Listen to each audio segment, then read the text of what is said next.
श्री कृष्ण ने अपने आचरण से मानव जाति के सामने कई ऐसे उदाहरण रखे हैं जो जीने की राह दिखाते हैं। कई लोग ऐसे भी होते हैं जो किसी भी काम को मन तन से करते हैं, लेकिन परिणाम न मिलने के बाद काम छोड़कर चुपचाप बैठ जाते हैं। ऐसे में भगवान श्री कृष्ण का जीवन चरित्र सहज से ही याद हो आता है। मथुरा के एक कैद में माता देवकी के गर्भ से जन्मे श्री कृष्ण ने अपने आचरण से मानव जाति के सामने कई ऐसे उदाहरण रखे हैं जो जीने की राह दिखाते हैं। ऐसे ही एक उदाहरण है उनके रणछोड़ बनाने का। जी हाँ, एक बार कृष्ण भी युद्ध को बीच में ही छोड़कर मैदान से भाग गए थे। फिर भी शत्रु का वध हुआ और हजारों निर्दोष नागरिकों की सुरक्षा हुई। भगवान श्री कृष्ण का जन्म कंद का वध कर समस्त पृथ्वी लोगों को उनके अत्याचारों से मुक्त कराने हेतु हुआ था। किशोरावस्था में ही वह गोकुल से मथुरा आ गए थे। तभी दुष्ट कंस का वध किया। कंस की मृत्यु से दुखी उसके ससुर जरासंध ने एक विशाल सेना लेकर मथुरा पर आक्रमण कर दिया। इस आक्रमण में उसके साथ शिशुपाल और कल्यावन जैसे महान शक्तिशाली राजा भी शामिल थे। जल्दी सेना मथुरा में जा पहुंची और मथुरा की राज्यावस्था में कृष्ण तथा बलराम को सेना को सौंपने का संदेश भेजा गया।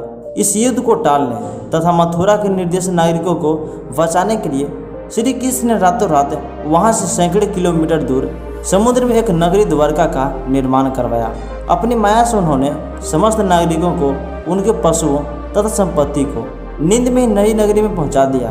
अगले दिन सूर्योदय के समय कृष्ण तथा बलराम जरासंध की सेना के सामने जा पहुंचे और उसे लड़ने के लिए चुनौती दी। जैसे ही जरासंध और उसके राजाओं ने कृष्ण को मारने के लिए शस्त्र उठाए, दोनों भाई भागने लगे। उन भाइयों के पीछे जरासंध तथा कल्यावन जैसे राजा भी भागने लगे। कुछ ही देर में दोनों भाई बहुत आगे निकल गए और उनके पीछे केवल मात्र कल्यावन ही रह गया था।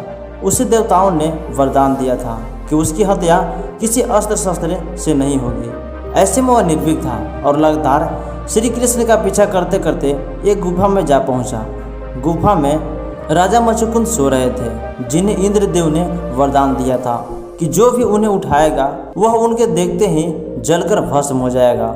वहां पहुंचकर श्री कृष्ण ने सोए हुए मुचुकुंद पर अपना पीताम्बर डाल दिया और स्वयं छिप गए।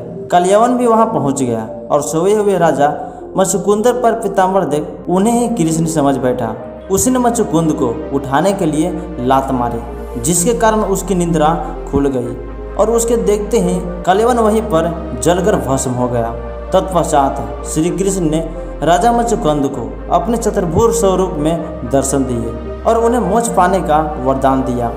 वही दूसरी ओर जरासंध और बाकी राजा पूरी तरह खाली मथुरा देखकर वापस लौट गए।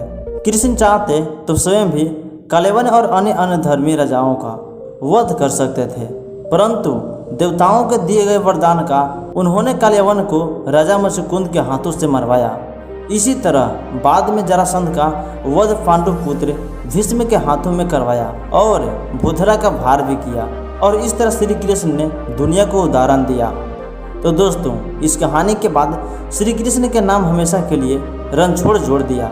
और श्री कृष्ण की इस कहानी से सीख मिलती है कि अनावश्यक ताकत का प्रदर्शन नहीं कर बुद्धि बल से काम लेना चाहिए। इस तरह हम अपनी शक्तियों को खर्च होने से रोक सकते हैं और बड़े बड़े संकट का भी सामना कर सकते हैं। तो मैं आशा करता हूँ कि श्री कृष्ण की यह कहानी से आपको जरूर सीखने को मिला होगा।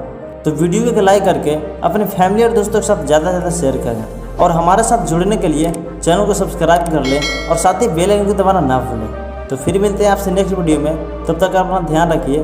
धन्यवाद।